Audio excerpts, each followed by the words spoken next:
Bonjour, je suis Louis Grégoire de Ville-Mercier. Je suis un amateur de sport depuis 50 ans.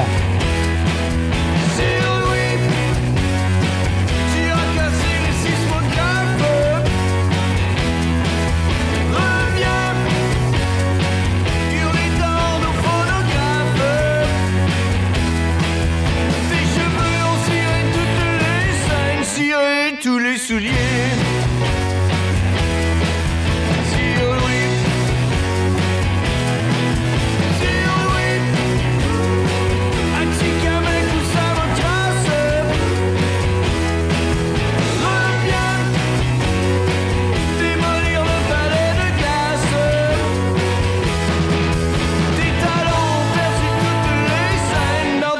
Petits souliers.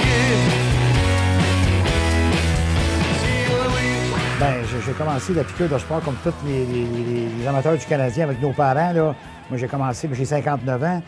J'ai commencé en 1967, à 7 ans. Là. On a commencé à écouter le Canadien avec mon père. Puis le samedi soir, c'était à 8 h dans le temps. Écoute, là, c'était à Béliveau, Cournoyer. C'était la belle époque du Canadien. Là, le Gump Worsley, Jacques Laperrière, Jacques Lemaire. C'était la grosse époque du Canadien qui gagnait des Coupes Stanley à toutes les années. Puis c'était le rendez-vous, là, le samedi soir. C'était la soirée du hockey à 8 h. René Lecavalier, Gilles Tremblay, Lionel Duval, Richard Garneau. Ça durait jusqu'à 10h30, 11 h. Puis c'était vraiment la belle époque là, du Forum, qui était au Forum de Montréal à l'époque. Puis le Forum qui existait depuis 1924 jusqu'en 1996. Mais l'époque du Forum, là, c'était vraiment épique quand on regardait le Canadien à la télévision. Puis après, avec mon père, bien, on est allé en direct live. Ça, live, là, quand tu es chez vous, ça paraît grand, mais quand tu es arrivé au Forum, c'était en 73, 74, j'avais 13 ans, et là, tu étais proche de l'action. Il y avait les rouges, les blancs, les bleus, et là, c'était pas cher dans le temps. Là. Même les billets de bout, je pense que c'était 5 à l'époque. Puis on est allé souvent avec mon père, là, on était proche de l'action. Puis on arrivait de bonne heure, les portes ouvraient 1h30 avant, juste à regarder la glace, la senteur, c'est fou, hein? L'ammoniaque, on descendait des fois parce qu'au Forum, tu pouvais te promener en bas partout avant que la game commence, même en tes périodes, juste voir la glace. C'est arrivé au Forum, bien là, tu voyais les photos de Howie Morenz, Maurice Richard, tous les grands, là, Jean Béliveau. Je veux dire, c'était vraiment la belle époque, là, le hockey, où, dans le temps des années 60, 70, là, c'était vraiment la grosse affaire. Mon cousin, Gabriel Grégoire, qui lui, il a commencé, il était repêché par les Alouettes de Montréal. Il a joué pendant 6 ans, mais là, on avait la piqûre du sport dans la famille. Puis là, bien, mon cousin, bien, lui, je suis allé le voir jouer pendant 6 ans. On était chanté privilégié, on avait des billets gratuits. Fait que c'est de même, dans la famille, tu avais la piqûre du sport, mais il y avait les Canadiens. Des années 70, là, c'était les plus belles années. Les Canadiens gagnaient, les Alouettes gagnaient. Tu avais le Manic. À l'époque, tu avais des expos. Il ne faut pas oublier le baseball. Là, c'était vraiment la piqûre. Puis avec tout le... Puis dans l'époque, on n'avait pas beaucoup. Là, il n'y avait pas des champs, il n'y avait pas de TSN et RDS. Là. Ça, c'est arrivé dans les années fin 80. Tu avais juste Radio-Canada, Télémétropole, tu avais le 12 CF, tu avais CBC, tu avais 4 postes. Mais on était concentrés sur ces événements-là. Puis là, ben après, mais là, la nouvelle technologie est arrivée. Évidemment, la TV, j'ai connu la TV noir et blanc. La TV en couleur est arrivée après les nouvelles télévisions haute définition. Mais vraiment, des événements. Et là, moi, qu'est-ce qu'il y a eu? La piqûre aussi, on avait aussi le Journal de Montréal. Tu avais le Montréal matin. Tu avais le dimanche matin. Là, on suivait toutes nos équipes sportives. Et ils gagnaient dans ce temps-là. On ne parlait pas de salaire. Et là, moi, qu'est-ce que j'ai eu la piqûre? C'est que dans les années 70, il y avait Claude Mouton. L'ancien commentateur, c'était du Canadien. Il a travaillé pour le Canadien pendant 25 ans. Et là, lui, il était, avant qu'il soit annonceur maison, il a travaillé à CKC des années 60 avec Jean-Paul Chartrand Senior, qui est encore à RDS. Il fait la boxe. Eux autres, ils ont eu une idée. Ils sont allés aux États-Unis. Et là, ils ont écouté, il y avait des lignes ouvertes. C'était un commentateur, puis il y avait des gens qui appelaient. Il dit, pourquoi pas qu'on n'essaye pas ça? Ils s'en viennent à Montréal. Puis qu'en 19 septembre 72, ils ont parti des amateurs de sport qui étaient assez cassés à l'époque. Puis c'est Claude Mayotte qui a commencé ça en 1972, puis ça fait quoi, 48 ans. Puis c'est là que moi, en lisant les journaux, ils faisaient de la promotion, les amateurs de sport, de 6h15 à 7h15. Fait que là, moi, j'ai pas mal attrapé la piqûre. Fait qu'on suivait tout partout. Évidemment, qu'est-ce qui aidait beaucoup, moi, Le Journal de Montréal, il y avait Toto Gingras. C'est un photographe. Il photographiait tous les joueurs du Canadien, les journalistes. Puis c'est de même que, parce qu'il n'y avait pas l'Internet à l'époque. L'Internet, ça fait quoi, une vingtaine d'années? Fait que là, nous autres, on suivait ça par le journal. Et là, moi, j'ai commencé à avoir la piqûre des lignes ouvertes là, en 72. Puis là, bien, c'est ça, Claude Mayotte, Yvon Penneau, Ron Fournier, je veux dire, j'en ai passé une 50, 60, ça fait 48 ans. Je commence ma 48e année. Puis ça fait quoi? Plus de 5000 appels que je fais. Mais là, vraiment, les lignes ouvertes, c'était vraiment le fun. Puis qu'est-ce qu'en connaissant Claude Mayotte, je l'appelais, puis je lui ai dit, comment je fais pour vous rencontrer? Parce que là, c'est bien beau appeler, mais moi, je voulais rencontrer. Fait que là, moi, qu'est-ce qui est arrivé? Je travaillais en ville, je travaillais dans un bureau. Puis là, Claude, il dit, viens nous voir. Fait que là, moi, je me suis dit, ouais, qu'est-ce que je vais faire? Puis là, j'ai commencé à connaître des gens qui étaient plus vieux que moi, qui travaillaient comme placiers, au Forum, au Stade. Puis là, j'ai commencé de même. Fait que là, dans les années 80, fin 80, fin 70, début 80, là, j'ai commencé à travailler comme placier que pour tout Canadien, Alouette, Expo, tout. J'ai fait 3500 événements du sport, Grand Prix du Canada, des concerts rock, toutes sortes d'affaires.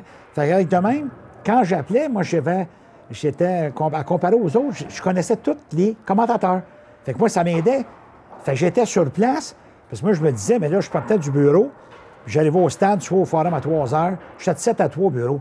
Fait que là, j'étais pas pire. Fait que j'arrivais au stade pour voir les pratiques des expos, j'arrivais au Forum pour la pratique du Canadien, les Alouettes, la même chose. Fait que j'arrivais de bonne heure, j'avais mes statistiques. C'est là que de même, j'ai pogné la piqûre, parce que tu n'avais pas d'Internet. Tous les journalistes, étaient de même. Jusqu'en quoi, 97, je pense que ça fait 20 ans. Et là, moi, j'ai dit au gars, donnez-moi des statistiques. Puis avec de même, puis aussi, dans ce temps-là, il fallait faire venir par la poste des grosses briques, autant du hockey que du baseball. On faisait venir ça. C'était de même dans l'époque. Fait que c'était vraiment... fait que ça n'a pas arrêté là, depuis avec les années. Puis il y a aussi, là, les émissions ont commencé. Là, j'ai commencé à avoir des émissions de télévision. Il y a eu Paul Buisson, hors-jeu. Ça, c'était un monsieur, il était vraiment... Lui, il suivait les lignes ouvertes. Puis là, j'ai fait 5-6 émissions. Il était venu me voir au Forum, au Stade pour les expos, les Alouettes, lui au Grand Prix du Canada. Il me suivait partout pendant 5-6 ans. Fait qu'il faisait des spéciaux, Louis de Ville-Mercier. Fait que c'est de même que c'est... En faisant le monde, il te connaissait ta voix, mais il voulait te voir. Le monde, il dit, Louis, c'est qui, Louis de Ville-Mercier? Fait que là, ben, avec Paul Buisson, puis tous les autres, Claude Mayotte, puis Yvon Penneau, tous les grands, Bertrand Raymond, Ron Fournier, évidemment avec le RDS, TSN, le Sportsnet, de Tony Marinaro, j'appelle en anglais aussi. Vous n'allez pas en anglais. Mitch Melnick, ça fait 40 ans qu'on se connaît. Fait que Tony Marinaro, après, il y avait Randy Tiemann. Les journalistes, ça n'a pas arrêté. Puis j'ai connu des grandes Radio-Canada, le Cavalier, Duval, Garneau, Jean Pagé, tous ces grands-là, Claude Kenville.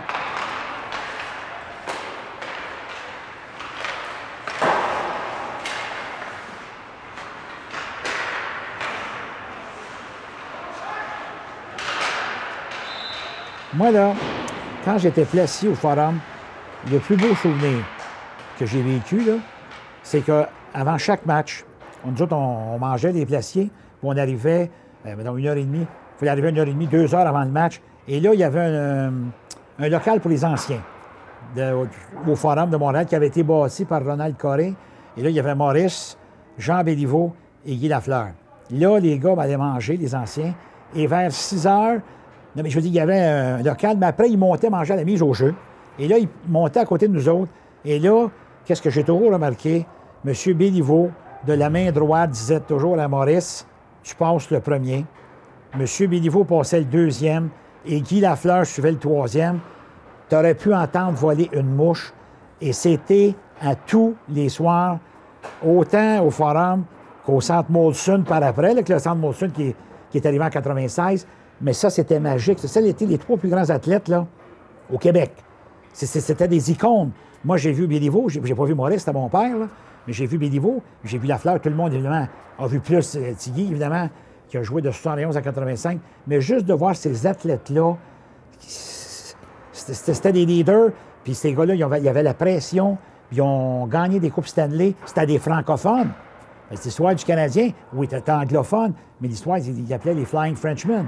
Tu avais Jean Béliveau, Maurice, Tigui, Jacques Lemaire, Guy Lapointe, Serge Chavard, Jacques Plante dans les années 50, là, Henri Richard, Jean-Guy Talbot, toutes les grandes équipes du Canadien. Même, je me souviens une fois à la télévision, on avait vu un des premières vedettes, Aurel Joliat. Ça, là, c'était... La télévision n'existait même pas dans le temps, même pas à la radio. Et là, lui, il était venu faire un tour. Il avait tout mis des anciens, les 50 ans du Canadien. Mais le Canadien a commencé en 1919. Mais en tout cas, c'était en 85. 75 ans, excuse. On fêtait les 75 ans du Canadien. Et là, il y avait réuni Jacques Plante, Larry Robinson, il y avait Aurel Joliat. Et il y avait toute la réunion des anciens. Puis ça, on l'a vécu après. Quand on a... Évidemment, qu'est-ce qui m'a fait bien de la peine? C'est qu'on a fermé le forum le 11 avril 1996. C'était à Dallas. Ça, là, j'ai vraiment broyé. Même moi, j'étais placé, puis il y a des clients qui m'ont payé le verre de champagne. Bien, la plupart des choses, c'était triste. Parce que là, c'était l'aréna, la mythique, la plus belle aréna d'histoire du hockey, là, qui ont gagné 24 Coupes Stanley. Parce que les derniers Coupes Stanley étaient là. Moi, j'en ai vécu 2 là, en tant que placier. 86 puis 93, quand ils ont gagné au Forum. Parce que 86, ils ont gagné à Calgary. Mais en 93, quand ils ont gagné, j'ai descendu en bas avec des confrères. Les 10 dernières minutes, j'étais à côté du banc. Quand la game a fini, j'étais sur le banc du Canadien pour la dernière Coupe Stanley, ce qui va faire 26 ans déjà, la plus longue sécheresse. Puis là, bien, en 96, là, on a fermé le Forum. Ça a fait vraiment mal.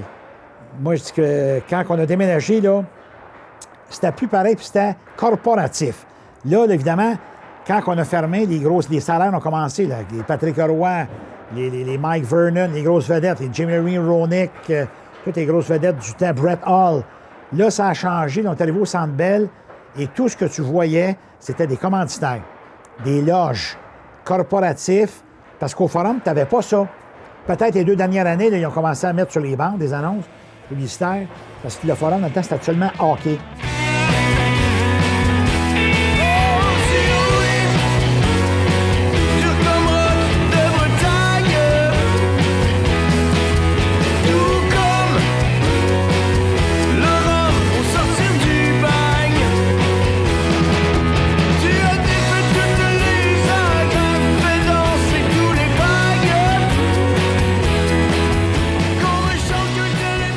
Depuis qu'on est déménagé au Centre Molson, Centre Bell, en 2009, là, on a fêté le 100e anniversaire du Canadien. Et là, on avait réuni tous les anciens joueurs vivants. Alors, il y en avait au moins une 60aine à l'époque. Là, depuis ce temps-là, il y en a beaucoup qui sont décédés. Là. Et aussi, qu'est-ce qu'on a vécu aussi dans cette année-là? On a retiré des chandails qu'on n'avait pas.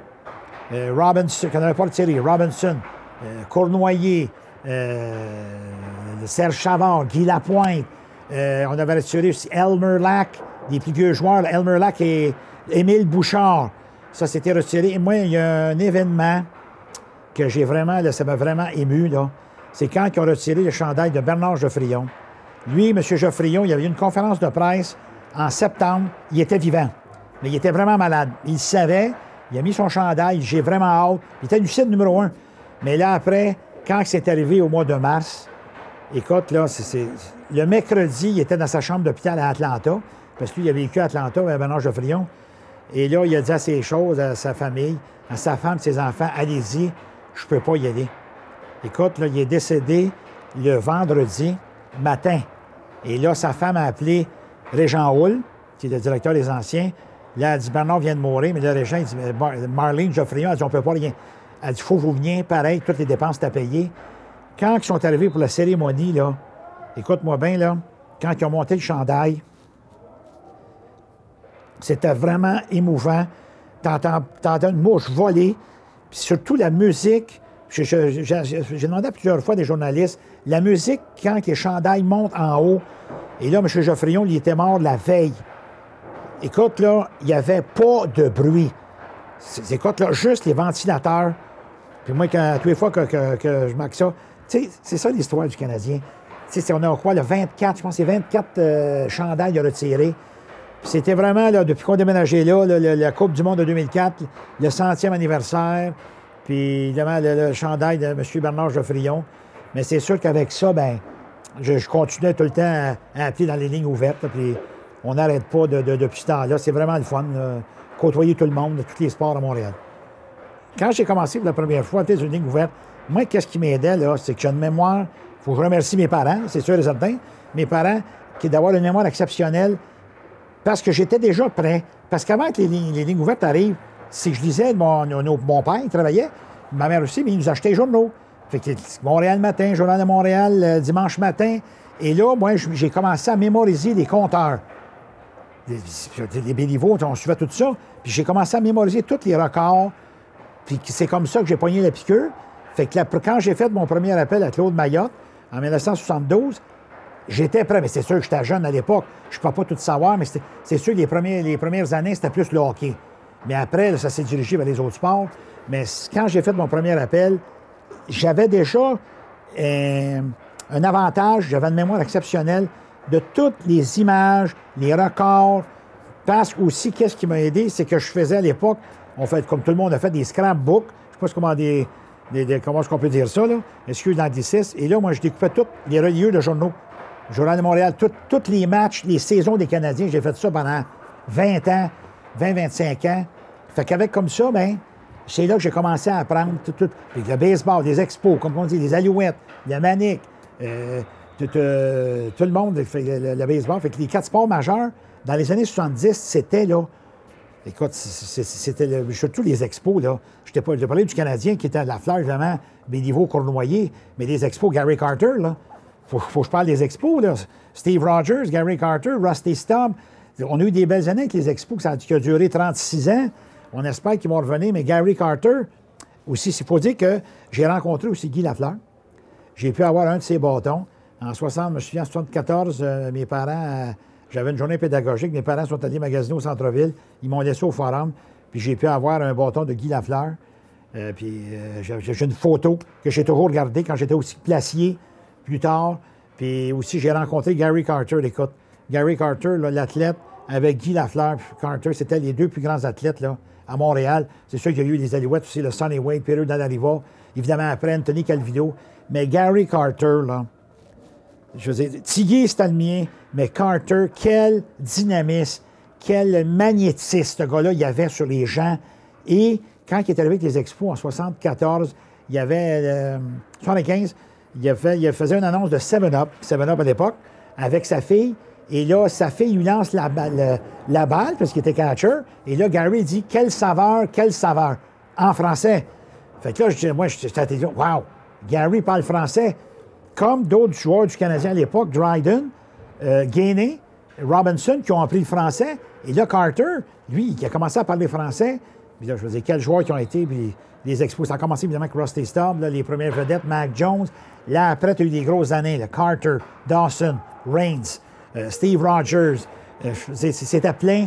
Et là, moi, j'allais là, puis après, j'ai commencé à travailler comme placier au stade. Des années magiques, mais Carter, c'est sûr que Reigns, Carter, Dawson, évidemment, c'est sûr, il ne faut pas oublier Guerrero, Larry Walker, les dernières années, les autres vedettes, là, Pedro Martinez. Mais dans les années de Carter, là, c'était vraiment magique. Écoute, il y avait 60 000 personnes. De 79 à 84, il attirait 2 500 000 par année. Une année, ils ont vendu 2 700 000 billets. On était la meilleure équipe du baseball majeur. Puis c'est ça que les Expos, les Alouettes aussi, mais j'étais bien content. Mon cousin, qui avait joué pour les Maple Leafs de Verdun, et après, il a gradué des Alouettes de Montréal en 1976. Et là, il devenait seulement le 3e francophone. Parce que les Alouettes, c'était un petit peu plus anglophone que dans ce temps-là. Puis c'est après Pierre Dumont et Pierre Desjardins. Et là, j'étais content. Mon cousin jouait pour les Alouettes de Montréal. Fait que là, on était gâtés. On a eu des billets pendant 6 ans. Ça, c'était vraiment le fun. Les Alouettes aussi, c'était plein pendant une dizaine d'années. Il faut dire que c'était pas cher à l'époque. On ne parlait pas de salaire. Évidemment, il y a eu une manique. Ça a duré 3 ans, le soccer, mais c'était populaire. Mais les sports dans les années 70, là, on était vraiment gâtés. Puis Carter aussi, je vais revenir là-dessus. Je l'ai rencontré au Forum quand les Expos sont partis, malheureusement. Ça fait 14 ans. Mais ça a l'air que ça sent bon, là. Ça sent bon là, que peut-être 2020-2021 qu'on va revenir. Les Canadiens avaient fait un spécial. Ils avaient retiré les chandails de Carter, Reigns, Dawson en haut du Centre Bell. Et là, ils font la cérémonie. Là, après, moi, j'avais Carter dans ma section. Et là, j'étais content, mon idole. Là, j'ai dit, félicitations, Gary, pour ta carrière. Tu étais un des meilleurs joueurs dans l'histoire du baseball majeur. Lui, il ne me connaît pas. Il m'a parlé pendant 20 minutes avant que le match commence. Tu peux pas oublier ça, là. Gary, le gars, il était sympathique. Puis il a toujours aimé jouer à Montréal. Puis c'est ça que les belles années. Écoute, Lafleur, Carter, Peter Dallariva, Sonny Wade, Larry Walker, je veux dire, le Béliveau, Richard. J'ai pu connaître, pu voir tous les plus grands athlètes qui ont passé à Montréal. C'est ça qui était le fun. Tu peux pas oublier ça. Évidemment, aujourd'hui, le sport, c'est plus ce que c'était, évidemment. Oui, c'est encore le hockey, mais évidemment, on parle plus de salaire.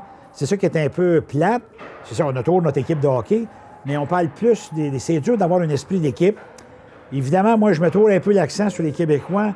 On a moins de Québécois. Là, on a un peu plus depuis 6-7 ans, depuis que Marc Bergevin est là, avec Drouin, Dano. On a plus, là, que ça s'en vienne avec l'équipe.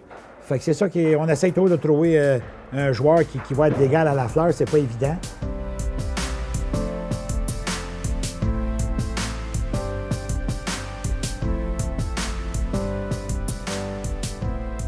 Qu'est-ce qui est le fun là-dedans? Mais je continue toujours à appeler. Je garde toujours la même passion, pareil. Là. Le Canadien joue pareil. Le football de l'NFL aussi. Le football canadien, mais il y a la NFL que j'écoute depuis 45 ans, qu'on suit à la télévision. C'est bien le fun aussi. Là, puis on a bien du fun là-dedans. C'est ça qui est le fun. Je continue pareil après tant d'années. J'ai toujours la même passion.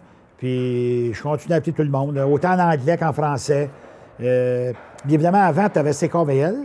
J'ai oublié de dire, au début des années 70, tu avais CKC, tu avais CKVL et tu avais CJMS. Mais là, quand le numérique a commencé à arriver, mais là, ces émissions-là ont disparu. Mais évidemment, TSN est arrivé en 84, RDS, Sportsnet. Évidemment, puis avec toutes les chaînes de sport qu'on a sur le câble, tu peux voir depuis une quinzaine d'années, 15-20 ans, tu peux voir combien d'événements, je ne sais pas, là, 500, 600, 700 événements avec les nouvelles télévisions à haute définition. Tu peux suivre tous les événements. Et qu'est-ce qui est le fun? C'est que dans les événements de sport qu'on n'avait pas au début, c'est que tu as toutes des statistiques qui t'arrivent. Tu écoutes le match, là, il y a une pause publicitaire statistique. Bon. Carey Price, c'est quoi sa moyenne? Max Domi, Jonathan Drouin, combien de buts qui ont compté dans le dernier match? C'est toutes sortes de statistiques. Puis le baseball, moi, un sport que, au point de vue stats, là, c'est le baseball, ça existe depuis 1869. Là. Ça va faire 150 ans, si je me trompe bien. C'est 2019 qu'on est rendu. Là. Le baseball, c'est vraiment là, débile, le lot de statistiques. Tu peux avoir, pour un joueur, là, tu peux avoir, je pense, 50 à 60 statistiques pour un joueur.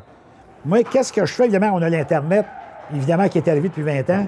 Puis là, moi, qu'est-ce que je fais? Bien, je me fais plusieurs photocopies, mais évidemment, tout ce qui est le baseball, tu as 30 équipes. Le hockey, tu as 31 équipes. NFL, 32, la CFL. Et là, moi, je me sors toutes les statistiques. Je m'imprime ça, là. Puis là, je place ça en ordre. Puis quand on écoute les événements de sport, c'est ça qui fait que quand tu appelles aussi les commentateurs, il faut que tu sois prêt. Tu sais, il ne faut pas que tu dises, bon, mettons, Drouin m'a joué à soir, ou je ne sais pas, Max Domi aurait dû faire. Mais il faut que tu donnes des chiffres aussi. Mais l'attaque à 5, des avantages numériques, moyenne de buts par match. C'est des chiffres, même tu as des statistiques avancées. Les tirs cadrés, les tirs dans l'enclave. Le sport, c'est plus...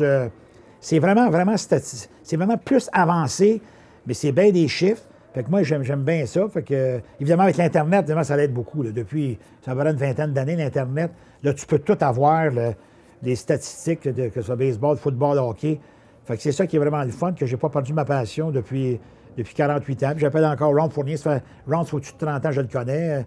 Mais en 2000, le 1er janvier 2022, ça va faire 50 ans que j'appelle dans les tribunes téléphoniques. Claude Mayotte, Yvon Penneau sont encore là. Jean-Paul Chartrand, Ron Fournier, les plus vieux, Alain Chantelois, le Tony Marinaro, avec le nouveau 91.9 Sport, Stéphane Gonzalez, Georges Larac, Gilbert Delorme. C'est tous des anciens joueurs et des commentateurs que j'en ai rencontrés, 75, 80, plus de 80 commentateurs, hommes et femmes, que j'ai rencontrés sur place. Et quand je les rencontre pas sur place, mais je les appelle. Puis c'est ça qui est vraiment le fun. Puis que c'est ça qui est ma passion depuis 1972.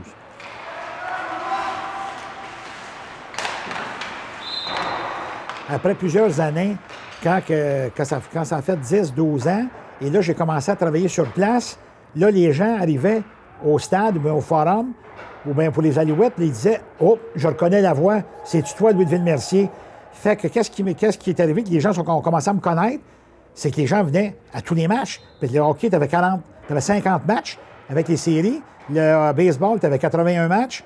Le football, tu en avais un peu moins, mais fait rien. Avec les autres événements, les gens arrivaient, ils disaient « Oh, t'es Louis de Ville-Mercier, on reconnaît ta voix, on est content. » Les gens, on aimait ça voir un visage sur la voix. Fait que le monde me disait toujours ça. Fait que c'est comme ça qu'à force d'appeler, puis les émissions spéciales, puis il faut dire que j'ai eu l'honneur aussi de l'an passé, il faut que je remercie Philippe Frenette-Roy, qui a eu l'idéateur de tout ça. J'ai eu un documentaire pour la première fois de l'histoire des lignes ouvertes. Celui, c'est moi qui appelle le plus souvent. J'ai eu un documentaire qui a duré 1h30. On est allé sur place à Montréal. On a participé au Festival du cinéma québécois. Il y avait eu 150 personnes qui sont venues, même signer des autographes, puis même prendre des photos. Les gens, souvent, depuis plusieurs années, les gens veulent prendre des photos avec moi, signer des autographes. Fait que, non, c'est vraiment le fun. Fait que, c'est ça, les lignes ouvertes m'ont permis, évidemment, de te faire connaître. Évidemment, en appelant tous les jours, les gens, mais t'es dans ton char, dans ton camion. C'est ça, les lignes ouvertes, c'est ça qui est... La radio va toujours rester la radio. Parce que les gens sont toujours dans le véhicule. Bien, les gens travaillent, pas nécessairement, oui. Puis la fin de semaine, mais les gens sortent, ils vont au restaurant, à l'aréna. Hop, on allume les lignes ouvertes. Écoute, même, il y a des joueurs de hockey. Ça m'a fait vraiment plaisir. Comment il s'appelle? Alex Burrows, qui a joué dans la Ligue nationale. Et là, il est rendu avec le Rocket, puis il a dit à Jean-Charles Lajoie, j'ai oublié de mentionner mon chum Jean-Charles, j'ai eu beaucoup de plaisir avec, il dit il venait à jouer au hockey à Sainte-Martine ou Valleyfield. Et il dit, quand je rentre dans mon char, il dit, j'allume mon radio pour écouter Louis de Ville-Mercier. Il m'a dit une affaire, j'étais vraiment ému, jusqu'à des joueurs de la Ligue nationale, même le coach du Rocket, là, comment il s'appelle, Joël Bouchard, la même chose. Il dit, lui ici, il dit, quand j'embarque dans mon auto, il dit, j'écoute Louis de Ville-Mercier.